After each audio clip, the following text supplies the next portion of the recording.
마태복음 23장 한 절씩 교독하도록 하시겠습니다. 이에 예수께서 무리와 제자들에게 말씀하여 이르시되 그러므로 무엇이든지 그들이 말하는 바는 행하고 지키되 그들이 하는 행위는 본받지 말라. 그들은 말만 하고 행하지 아니하며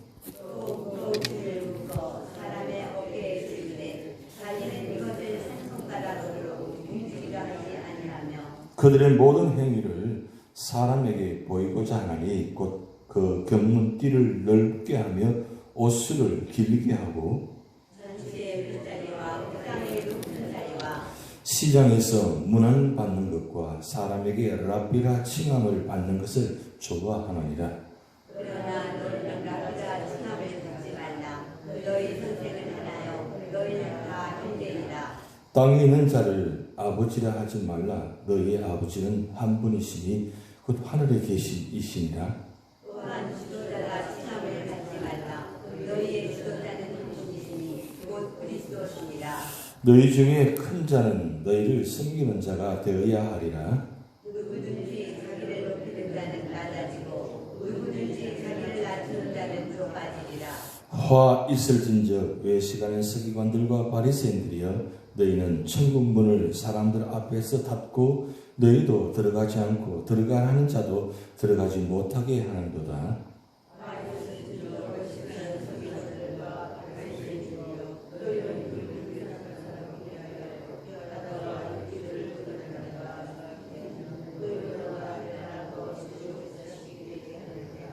화 있을진저 눈먼 인도자여 너희가 말하되 누구든지 성전으로 맹세하면 아무 일 없거니와 성전의 금으로 맹세하면 지킬 것이라 하는도다.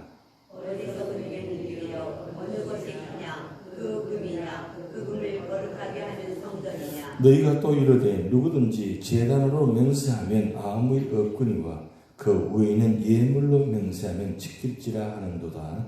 너희는 누리려 어느 것이 크냐 그 예물이냐 그 예물을 거룩하게 하는 제단이냐. 그러므로 제단으로 맹세하는 자는 제단과 그 위에 있는 모든 것으로 맹세하며 또 성전으로 맹세하는 자는 성전과 그 안에 계신 이로 맹세하며 또 하늘로 맹세하는 자는 하나님의 보좌와 그 위에 앉으신 이로 맹세함이니라.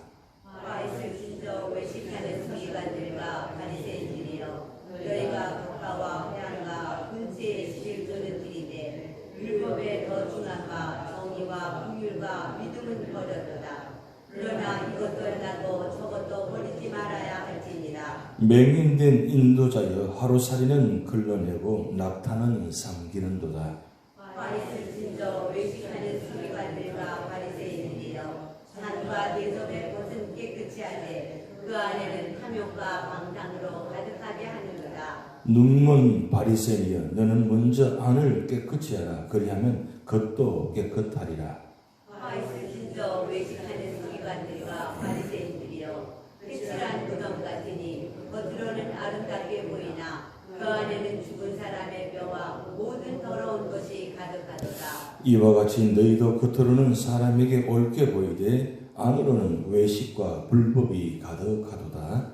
화 있을진저 외식하는 서기관들과 바리새인들이여 너희는 선지자들의 무덤을 만들고 의인들의 비석을 꾸미며 이르되 만일 우리가 조상 때에 있었더라면 우리는 그들이 선지자의 피를 흘리는데 참여하지 아니하였으리라 하니 그러면 너희가 선지자를 죽인 자의 자손임을 스스로 증명함이로다. 너희가 너희 조상의 분량을 채우라. 뱀들아 국사의 새끼들아 너희가 어떻게 지옥의 판결을 피하겠느냐. 그러므로 내가 너희에게 선지자들과 지혜 있는 자들과 서기관들을 보내매 너희가 그 중에서 더러는 죽이거나 십자가에 못 박고 그 중에서 더러는 너희 회당에서 채찍질하고 이 동네에서도 저 동네로 따라다니며 박해하리라. 그러므로 우인 아벨의 피로부터 성전과 제단 사이에서 너희가 죽인 바라바야를 사가랴의 피까지 땅 위에서 흘린 의로운 피가 다 너희에게 돌아가리라. 내가 진실로 너에게 이르노니 이것이 다 이 세대에 돌아가리라. 예루살렘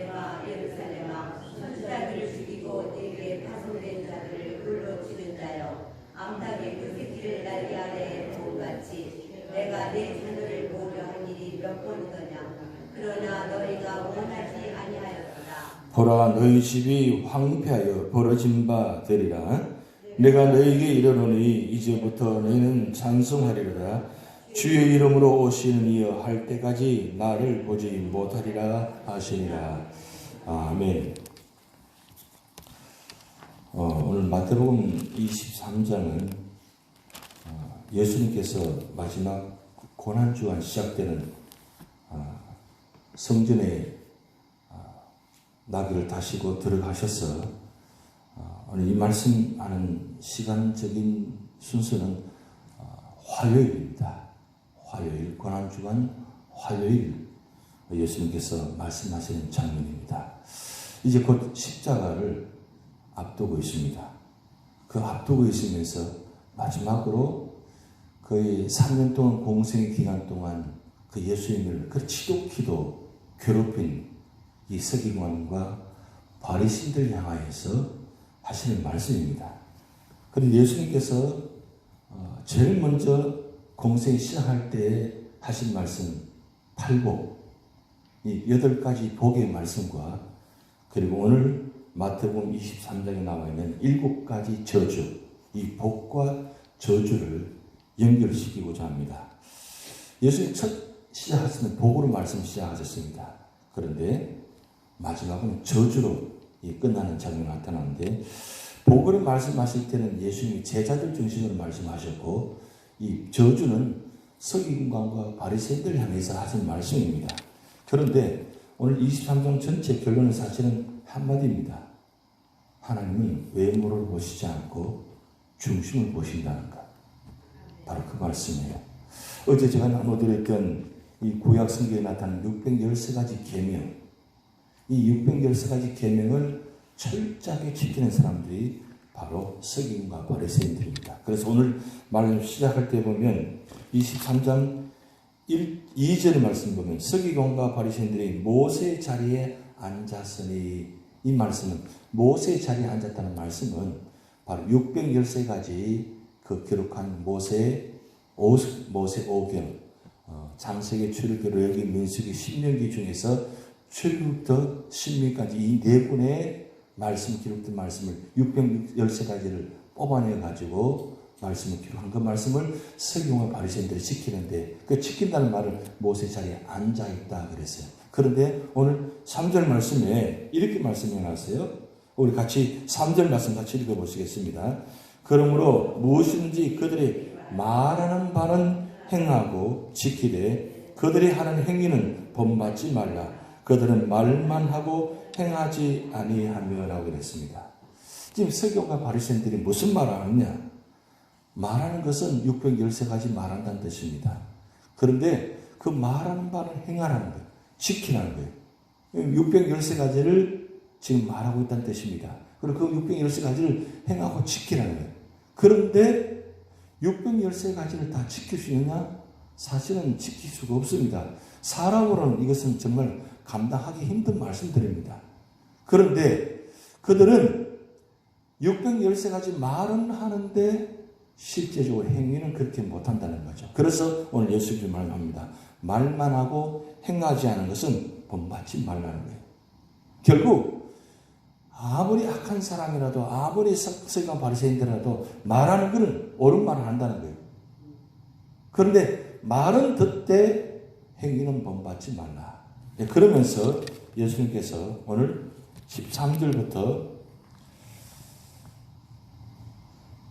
36절까지 7가지 저주 말씀 나타나는데, 여러분 팔복과 이 7개 저주가 어떻게 연결되는지 한번 비교해 보려고 합니다.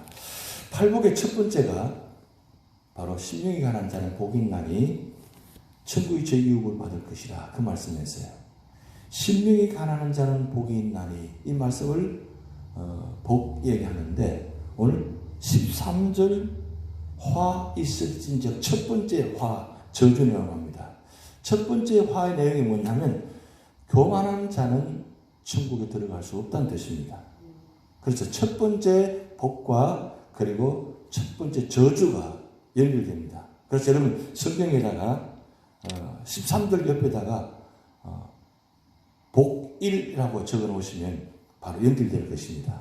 복 1 첫 번째는 심령이 가난한 자는 천국에 들어가는데 교만한 자는 천국에 들어갈 수 없다는 거예요. 하나님은 누가 천국에 들어가지 못하느냐? 교만한 자는 절대 들어갈 수 없다. 그 뜻을 이야기합니다. 사실은 1절부터 12절까지 이 말씀을 13절부터 한 절이죠. 13절 한 절과 연결시킵니다. 사실은.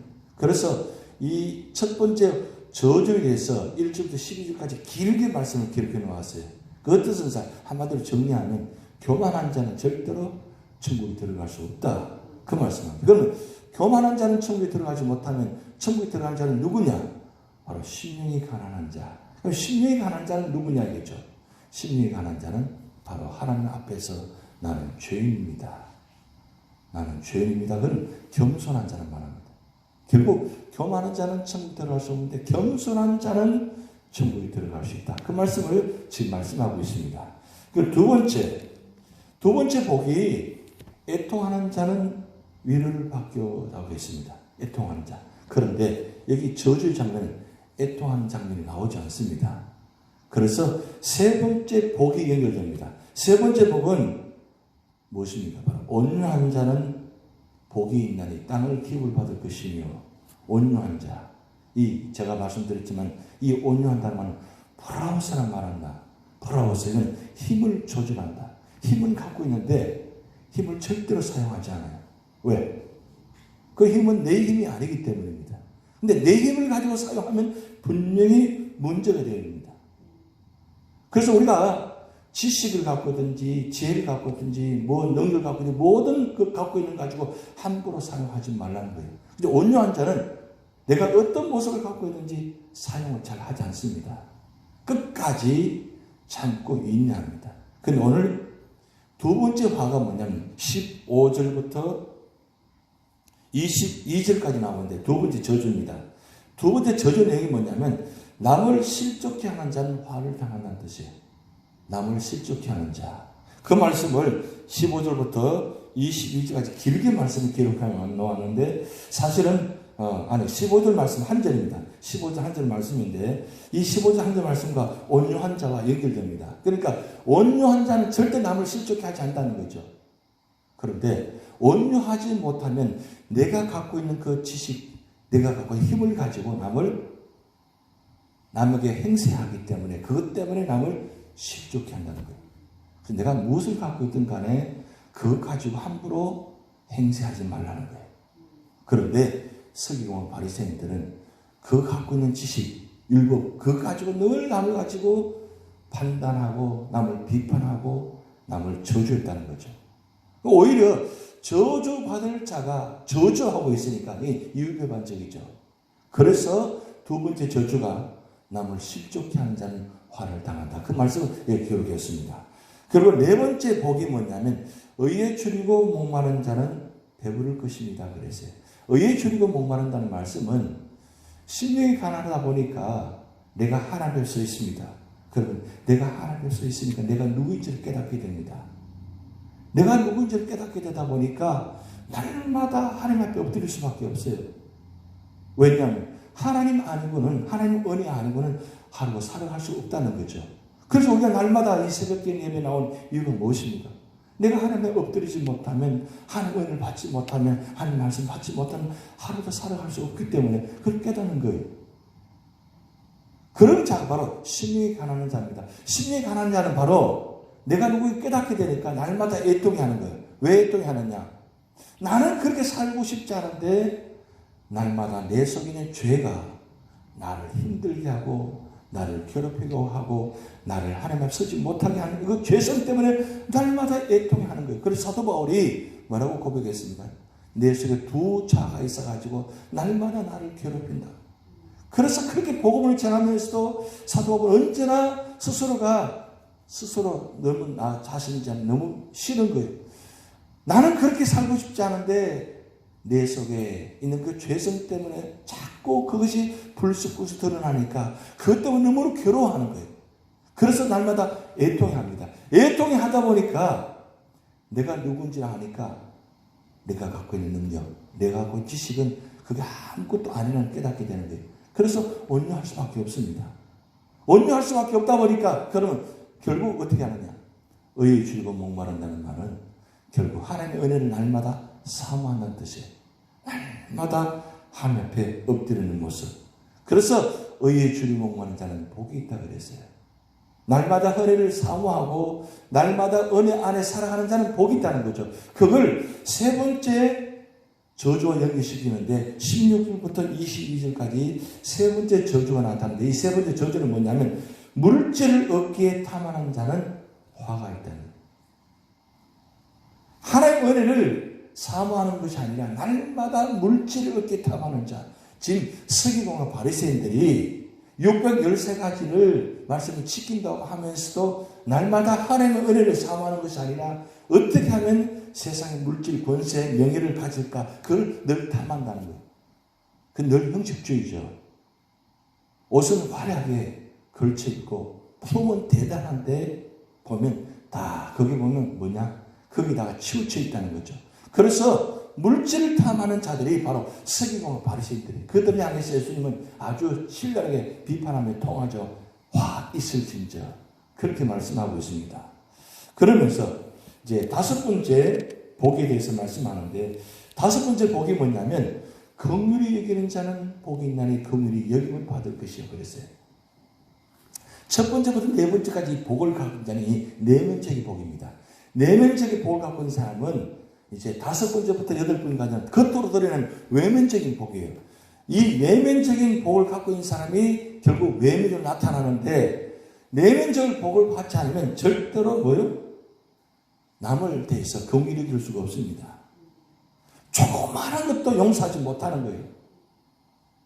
조그마한 것도 넘어가지 못하는 거예요. 그런데 긍휼히 여기는 자는 조그마한 것도 뭐요? 또 아무리 큰 것도 다 넘어가는 거예요. 왜? 내가 누군가 아니까. 복이 뭔지를 아니까.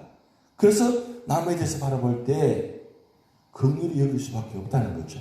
그런데 서기관과 바리새인들은 어떤 자들이냐? 바로 작은 일에도 자비롭지 못한다는 말씀을 오늘 23절, 24절 말씀 기록해 나왔는데 아주 유명한 말을 기록해 나왔어요. 여러분 24절 말씀 보면 한번 보시겠습니다. 맹림된 인도자여 하루살이는 걸러내고 낙타는 삼키는도다. 참 유명한 말입니다. 이 유명한 말인데 무슨 말이냐면 하루살이가 뭡니까? 하루살이. 하루만 존재하는 자들이에요. 하루만 존재하는 거예요. 여러분 하루살이가 많잖아요. 이 목이나 이건 다 하루살이입니다. 이 하루살이는 걸러낸다. 이 말은 작은 것은 걸러내고 낙타를 어떻게 삼켜요? 그 큰 거. 근데 그건 아주 큰 거는 자기들이 취한다는 거죠. 그러니까 아주 작은 일에는 그냥 외면해버리고 아주 큰 거는 늘 사모하는 그들이 누구냐? 바로 서기관과 바리새인들이에요. 물질, 권세, 명예 이거는 아주 큰 겁니다. 그런데 가난한 자, 연약한 자, 도운 것은 아주 외면해버립니다. 사실은 이 613가지 계명의 내용의 본질이 무엇입니까? 본질은 구원에 있습니다. 613가지 248가지는 하라는 말씀이고 365가지는 하지 말라는 말씀입니다. 그런데 하라와 하지 말라 그걸 한마디로 정리하면 연결이 뭐냐면 구원입니다. 구원. 어떻게 하면 해서 구원받을 것인가? 어떻게 해서 하지 않아서 구원받을 것인가? 그 내용이에요. 그런데 서기관과 바리새인들은 이 본질적인 내용을 생각하지 않냐고 어떻게 하면 하게 해서 저주하느냐? 어떻게 해서 하지 않아서 저주받지 않을 것인가? 그것만 관심이 있다는 거죠. 그러니까 하루 살일 다 흘러내버립니다. 가난하고 연약하냐 다 흘러내버립니다. 외면해버립니다. 그런데 어떻게 하면 외모, 겉으로 드러나는 것, 폼 잡는 것, 권세, 명예 이것들 어떻게 하시면 취하려고 하는 거죠. 그러니까 결국 무슨 말씀입니까? 네 번째 작은 일에 대해서 걸러내는 자는 자비롭지 못한 자는 화를 당한다는 말씀입니다. 그래서 참 작은 것이 소중합니다. 이 작다는 말은 연약한다는 뜻입니다. 우리 삶의 자리에 우리 자꾸 큰 것만 바라보잖아요. 화려한 것만 바라보잖아요. 그래서 화려하다 보니까 것만 치중하다 보니까 진짜 내면에 아주 소중한 그런 마음들을 놓쳐볼 수 있다는 거죠. 생각이나 마음이 우리는 겉에 드러나는 것보다는 진짜 중요한 건 마음이죠. 마음은 겉에 보면 가장 연약한 것 같아요. 근데 그 가장 연약한 것이 사실 가장 큰 것입니다. 그래서 하나님의 관심은 여러분 성경의 창세기부터 요한계시록까지 하나님의 마음은 겉을 보시는 것이 아니라 중심을 보시는데 언제나 연약한 자, 부족한 자 이런 걸 언제나 관심을 갖습니다. 그래서 구약에 보면 수술을 할 때도 다 거두지 말라는 것. 여러분 옛날 우리 어르신들 보면 그러잖아요. 나무에 가을 추수때가 되면 나무에 달린 열매도 다 따지 말라고. 왜 남겨놓으라고. 왜 남겨놓느냐. 그것이 사람에게도 필요하고 심지어 새들에게도 필요하다는 거죠. 그 하나의 지혜입니다. 옛날 어른들은 그 하나님 성경 말씀을 잘 모르면서도 그런 연약한 마음을 그 부족한 자들을 바라보는 마음이 있다는 거죠. 그래서 우리가 삶의 자리에 이런 마음을 살필 수 있다는 게 필요한 거죠. 그런데 세공의 바리새인들은 전혀 외면해 버린다는 거죠. 그래서 예수님께서 화 있으니 말씀하고 있습니다. 그리고 자 여섯 번째 복에 대해서 말씀하는데 여섯 번째 복은 무슨 복이냐? 마음이 깨끗한 자는 하나님을 볼 것이라 그랬어요. 마음이 청결한 자는 복이 있나니 하나님을 볼 것이요 그랬어요. 그런데 설교의 바리새인들은 25절, 26절 말씀 보면 이렇게 말씀 기록되었습니다. 25절에 화하시는 적 외식하는 서기관들과 바리새인들이여 장과 대지는 겉은 깨끗이 하되 그 안에는 탐욕과 방탕으로 가득하게 하는도다. 눈먼 바리새인이여 너는 먼저 안을 깨끗이 하라. 그리하면 겉도 깨끗이 하라. 왜 말씀하시냐면 겉은 굉장히 화려한 옷을 입고 있습니다. 서기관 바리새인들. 그리고 기도할 때도 굉장히 다 보는 자리 앞에서 굉장히 폼을 잡고 손을 들고 그렇게 기도하는 장면. 하여튼 겉은 굉장히 화려합니다. 근데 그 안에는 다 썩어져 있다는 거죠. 그래서 예수님께서 말씀합니다. 더러운 것, 그 속에 있는 것을 다 드러내라는 것. 겉이 중요한 것이 아니라 속이 더 중요하죠. 이 속은 누구도 모릅니다. 아무도 모릅니다, 사실은. 하나님만이 아시는 거죠. 그런데 하나님만이 아신다는 사실을 그들은 알고 있으면서도 사실은 속보다는 겉을 더 중요하게 생각한다는 거죠. 우리가 기도하고 말씀 읽고 예배 드리고 중요합니다.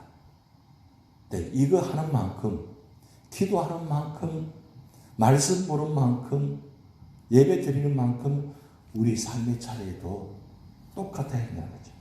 내가 기도하는 시간만큼 우리 삶의 자리도 같은 시간이 되야 된다. 내가 말씀 보는 만큼 우리 삶의 자리가 똑같아야 된다는 거죠. 예배 드리는 만큼 우리 삶이 똑같아야 되는 거죠. 그런데 우리 어떻습니까? 내가 기도하는 만큼 우리 삶의 자리 똑같아요? 예배 드리는 만큼 말씀 보는 만큼 우리 삶의 자리 똑같다는 거죠. 겉과 속이 똑같다는 거죠. 다르지 말라는 겁니다.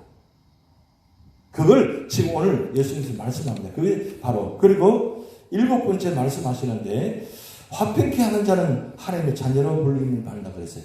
일곱 번째 복입니다. 그런데 오늘 여기 말씀 보면 여섯 번째 저주가 나타나는데 27절, 28절 말씀 보면 외식하고 형식에 치지 말라는 거예요. 형식, 폼입니다. 꼭 이와 같이 해야 된다는 거예요. 그래서 너무 법대로 너무 주장하는 것도 문제될 수 있습니다. 법은 필요한 것입니다. 너무 법이 치우치면 형식이 될 수 있다는 거죠. 613가지 이 법입니다. 반드시 지켜야 돼요. 그런데 이게 언제부턴가 형식이 되어버렸어요. 형식이 되어버리면 지키는 것보다는 지키려고 하는 그 자세를 더 중요하게 생각하는 거죠. 본질적인 내용이 아니고. 그러다 지나치다 보니까 진짜 중요한 걸 놓쳐버리고 언제나 형식에. 그래서 안식일이 지나가는데 추수 먹는 거 그거 사실 구원에 관한 거잖아요. 먹어야 되지요. 그래야 살잖아요. 그런데 먹어서 구원받는 것보다 차라리 건드리지 말라는 거예요. 왜? 그게 폼이 더 중요하다는 거죠. 죽어도 주일은 안식일은 지켜야 된다는 거예요. 그 안식이 있는 한 안식하고 있는 것인데 그 사람이 죽어가는데 생명이 위급한데 이 서기관 바리새인들은 가만두라는 거예요. 그 무슨 뜻입니까? 죽어도 좋다는 거예요. 그런데 문제는 뭐냐면 서기관과 바리새인들은 다 갖고 있어요. 근데 연약한 자들은 가진 게 없어요. 결국은 서릴 수밖에 없고 죽을 수밖에 없는 거죠. 형식을 갖지 말라는 거죠. 너무 형식에 지나치게 하는 것도 문제될 수 있습니다. 그래서 전대회는 교회 이런 게 있잖아요. 꼭 가운을 입어야 되냐고. 그래서 찬양대가 꼭 가운 입어서 찬양해야 되느냐고. 그 옛날에는 그랬어요. 찬양대 가운 입는데 안에 넥타이 같이 매라. 그래서 언젠가 한번 그런 적이 있어서 아니 왜 넥타이 매라느냐고. 그 넥타이 매는 이유가 뭐예요? 폼이 좋아야 된다는 거죠. 사실 이 외모와 형식도 중요합니다. 왜냐하면 갖춰야 되니까. 그런데 요즘은 어떻습니까? 너무 자유스러워요. 그게 미국식으로 합니다. 근데 한국식과 미국식 차이점이 있죠. 근데 우리 한국식은 너무 형식에 치우쳐 있고 그리고 미국식은 너무 내용적임에 치우쳐 있다는 거죠. 그런데 이게 형식과 내용도 다 중요하다. 다 중요합니다. 어느 것이 중요하냐 따질 수는 없지만 그래도 둘 다 갖추면 얼마나 좋겠습니까? 근데 둘 다 갖추기 얼마나 힘들겠습니까? 근데 중요한 건 본질적인 내용이 갖춰져 있어야 외모도 드러나는 것도 중요한 부분이 된다는 거죠. 오늘 말씀하고 있잖아요. 결국은 의식적이고 형식이 너무 치우치지 말라는 거예요. 중요한 건 본질적으로 내가 기도의 자리에 있냐, 예배의 자리에 있냐, 성김의 자리에 있냐, 그것도 더 중요하다는 말씀하고 있는 것입니다. 그리고 마지막 8번째 복이 뭡니까? 의를 위하여 핍박을 받는 자는 복이 있나니 말씀하고 있습니다. 그런데 오늘 마지막 저주 29절부터 33절까지 무슨 말씀이냐면 의인들을 핍박하는 자들은 마귀의 자녀들이라 그랬어요. 의인들을 핍박하는 자. 이 의인들이 누굽니까? 믿음으로 사는 자야. 근데 이 서기관 바리새인들은 진짜 믿음의 사람을 핍박한다는 거죠. 자기들이 믿음의 사람을 생각합니다. 그런데 가만히 들어보면 믿음의 사람들이 아니에요. 비판자요, 심판자지. 근데 오늘 예수님께서 말씀하시잖아요. 비판하지 말라는 거예요. 마태복음 7장에 보면 그렇게 기록하니 비판받지 않은 비판하지 말라고. 이 서기관 바리새인은 자기들은 다 행하지 못하면서도 언제나 비판한다고 말씀 기록이 되어 있어요. 그래서 오늘 이 마태복음 23장 7가지 저주에 나와 있는데 본질적인 내용은 그것입니다. 왜 예수님께서 이 서기관 바리새인들을 향해서 저주하면서 말씀하셨을까요? 사실은 서기관 바리새인들 구원의 대상자입니다. 그들은 구원받아야 돼요. 그런데 그들은 언제나 외형적인만 기하지 실제 내용적인 본질적인 모른다는 거죠. 근데 본질적인 내용이 뭐냐? 내가 누구인가 알아는 거예요. 예수님이 누구인가를. 여러분 율법의 말씀 613가지 말씀은 사실은 오실 예수님이 기록한 말씀들입니다. 근데 그렇게 말씀을 많이 알고 있으면서도 본질적인 내용이 뭐냐? 바로 예수님이 오심을 기록한 말씀인데 오신 예수님을 그들은 보면서도 깨닫지 못한다는 거죠. 그래서 주님께 말씀합니다. 본질적인 나를 믿으라는 거예요. 율법을 지키려고 하지 말고 나를 믿으라는 거예요. 나를 믿으면 그 모든 것이 다 완성되어진다는 겁니다. 결국은 우리 삶의 자리에 말씀을 많이 보는 것도 중요하고 말씀 많이 하는 것도 중요하고 예배 드리는 것도 중요합니다. 그 예배 드림과 말씀 보고 기도하는 이유가 무엇입니까? 바로 누구를 향하는 겁니까? 예수님을 향하는 거잖아요. 예수님. 오늘 우리 삶의 자리에 과연 예수님이 얼마나 우리 삶의 자리에 있냐가 중요합니다. 예수님 마음, 예수님의 생각, 우리 닮아가는 사람들입니다. 겉은 화려하지 않아도 겉은 그렇게 드러나지 않는다 할지라도 속으로 언제나 주님과 동행, 주님을 생각하는 사람, 그런 믿음의 사람이 결국 마지막 승리할 수 있다는 겁니다. 오늘도 주님과 동행하며 믿음으로 승리하시는 여러분 되시기 바랍니다. 다 같이 기도하시겠습니다. 하늘에 계신 우리 아버지여, 이름이 거룩히 여김을 받으시오며 나라의 임하옵시며 뜻이 하늘에서 이룬 것 같이 땅에서도 이루어지이다. 오늘날 우리에게 일용할 양식을 주옵시고 우리가 우리에게 죄 지은 자를 사하여 준 것 같이 우리 죄를 사하여 주옵시고 우리를 시험에 들게 하지 마옵시고 다만 악에서 구하옵소서. 대개 나라와 권세와 영광이 아버지께 영원히 있사옵나이다.